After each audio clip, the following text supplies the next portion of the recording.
Black holes ऐसे ब्रह्मांडीय पिंड जिससे कोई भी चीज बच के निकल नहीं सकती। इससे बचना मुश्किल ही नहीं, नामुमकिन है। ये ऐसे महादानव होते हैं जो अपने आसपास आने वाली हर एक चीज को आसानी से निगल सकते हैं। ताकतवर तो इतने कि रोशनी भी इनसे बच नहीं सकती। वैसे तो वैज्ञानिक इसके बारे में काफी कुछ जान चुके हैं, लेकिन फिर भी ये अब तक एक विशालकाय रहस्यमय पिंड के रूप में ही पहचाने जाते हैं। लेकिन अब दो फिजिसिस्ट ने थियोरेटिकली ये साबित किया है कि छोटे ब्लैक होल को एनर्जी यानी ऊर्जा के लिए इस्तेमाल किया जा सकता है। ये एक्सपेरिमेंट अगर सफल रहा तो वाकई ये किसी चमत्कार से कम नहीं होगा। तो क्या सच में ऐसा हो सकता है? क्या ब्लैक होल की एनर्जी वाकई में हमारे काम आ सकती है? लेकिन कैसे होगा ये सब हम आपको बताएंगे हमारे इस वीडियो में। स्वागत है आपका विज्ञान 360 में। ब्लैक होल्स थियोरेटिकली फिजिसिस्ट के लिए बड़े काम की चीज है, जिसने क्वांटम थ्योरी और जनरल रिलेटिविटी जैसे दो महान पिलर को एक साथ लाने का काम किया। ब्लैक होल्स वाकई में बहुत ज्यादा इंटरेस्टिंग है। वो इसलिए क्योंकि हमारे पास इवेंट होराइजन नाम की एक जगह है और हमें लगता है कि इस जगह पर फिजिक्स पर हमारा पूरा कंट्रोल है और इसी जगह से हमें सारे सवालों के जवाब मिलेंगे। ब्लैक होल हमारे लिए नया नहीं है, बल्कि इसका आइडिया साल 1780 और 1790 से एक लंबा सफर तय कर चुका है। दो ऐसे लोग थे जिन्हें आप फिजिसिस्ट या मैथमेटिशियन या फिर नेचुरल फिलोसोफर भी कह सकते हैं। ब्लैक होल को लेकर ये दोनों एक जैसी सोच रखते थे, जो इस पर अपने अपने तरीके से काम कर रहे थे। एक मिशेल नाम के फादर थे और दूसरे महान फ्रेंच मैथमेटिशियन जिनका नाम था लाप्लेस। ये दोनों एस्केप वेलोसिटी जैसे आइडिया के बारे में सोच रहे थे। एस्केप वेलोसिटी वो स्पीड होती है जो आपको किसी भी ग्रह या तारे के ग्रेविटेशनल खिंचाव से पूरी तरह से बाहर निकलने के लिए तय करनी होती है। इसे समझने के लिए हम अगर पृथ्वी का उदाहरण लेकर देखें तो पृथ्वी की सतह से एस्केप वेलोसिटी करीब 8 मील प्रति सेकंड है। ऐसे ही किसी बड़ी चीज के लिए ये स्पीड और ज्यादा हो जाएगी। चलिए अब एक तारे का उदाहरण लेते हैं। तो सूरज जैसे तारे के लिए एस्केप वेलोसिटी 400 मील प्रति सेकंड तक हो जाती है। ये एस्केप वेलोसिटी बढ़ जाता है क्योंकि सतह पर गुरुत्वाकर्षण यानी ग्रेविटेशनल खिंचाव बढ़ जाता है। तो ऐसे में मिशेल और लाप्लेस ने क्या सोचा होगा? क्या उन्होंने अपने मन में ये विचार लाया होगा कि क्या तुम थोड़ा और बड़े हो सकते हो? क्या आप ज्यादा से ज्यादा बड़े तारों के बारे में सोच सकते हैं जिनकी सतह पर ग्रेविटेशनल खिंचाव इतना ज्यादा हो कि एस्केप वेलोसिटी लाइट की स्पीड से भी ज्यादा हो जाए, जिनको फिर आप देख नहीं पाएंगे? आखिर क्यों ब्लैक होल की वजह से हम कई कॉन्सेप्चुअल प्रॉब्लम्स के बारे में सोचते हैं? ये समझने के लिए हमें पहले ये समझना होगा कि ब्लैक होल कैसे दिखता है। तो आप बताइए, ब्लैक होल की बाहर की साइड में आपको क्या नजर आता है? तो ब्लैक होल के आसपास इवेंट होराइजन होता है।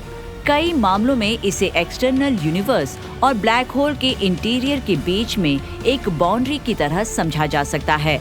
और जब इस बाउंड्री को पार करके इस गोले के अंदर जाते हैं तो भले ही आप लाइट की स्पीड से क्यों ना सफर करें, लेकिन फिर भी आप ब्लैक होल के ग्रेविटेशनल खिंचाव से बच के निकल नहीं सकते।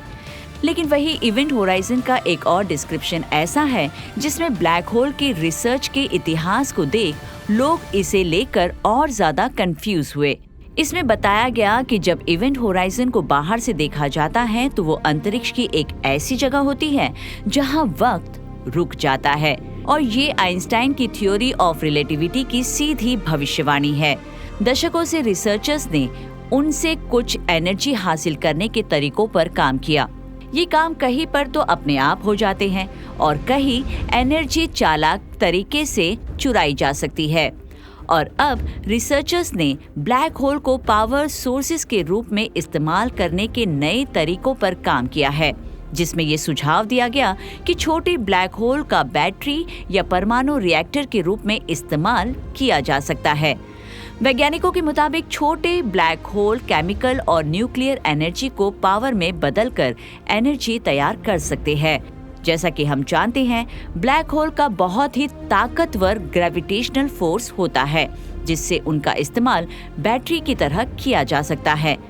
उन्होंने बताया कि श्वार्ज़शील्ड एक ऐसा ही ब्लैक होल है जिसमें कोई इलेक्ट्रिक चार्ज या एंगुलर मोमेंटम यानी गति नहीं है, यानी निष्पक्ष होने के साथ ये घूमता नहीं है। ऐसे में इसके ऊपर चार्ज पार्टिकल्स को गिराकर इसमें एक स्टैटिक इलेक्ट्रिक फील्ड को बनाया जा सकता है और बैटरी तैयार की जा सकती है।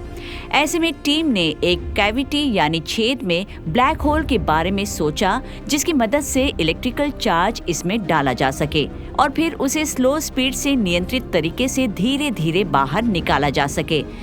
ये थियोरेटिकल ब्लैक बैटरी अपने द्रव्यमान का 25% तक इलेक्ट्रिकल एनर्जी में ट्रांसफॉर्म कर सकती है।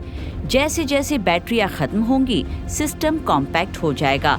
आपको बता दें कि वे जिस ब्लैक होल के बारे में ऐसा सोच रहे हैं, उसका वजन हमारे ग्रह के पूरे वायुमंडल के आसपास होगा, यानी करीब 1000 ट्रिलियन टन, और ये एक परमाणु से ज्यादा बड़ा नहीं होगा। टीम ने दिखाया कि किसी भी ब्लैक होल कानून का उल्लंघन किए बिना ऐसी बैटरी को पूरी तरह से चार्ज और पूरी तरह से डिस्चार्ज करना मुमकिन है, लेकिन ये हमेशा चलने वाला सिस्टम नहीं है। जैसे जैसे प्रत्येक चक्र के बाद ब्लैक होल का विस्तार होता है, ये आखिर में उस छेद के आकार तक पहुंच जाएगा जिसमें ये शामिल है, जिससे बैटरी गैर मौजूद हो जाएगी। ब्लैक होल के हाई एफिशिएंसी वाले एनर्जी से सिर्फ बैटरी बनाने का ऑप्शन एकमात्र नहीं है।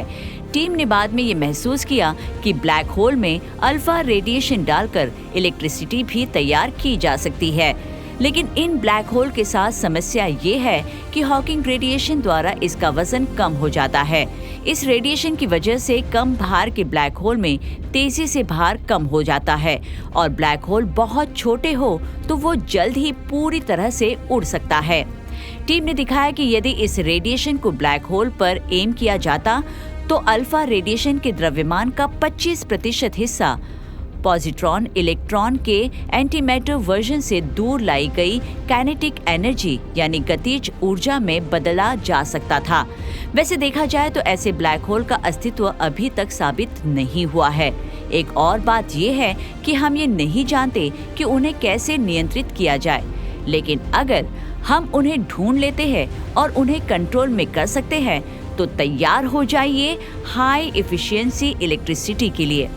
आपको क्या लगता है? अपनी राय कमेंट कर हमें जरूर बताएं। विज्ञान से जुड़ी ऐसी ही इंटरेस्टिंग खबरों को जानने के लिए हमारे चैनल विज्ञान 360 को सब्सक्राइब करें और बेल आइकन को प्रेस करना ना भूलें।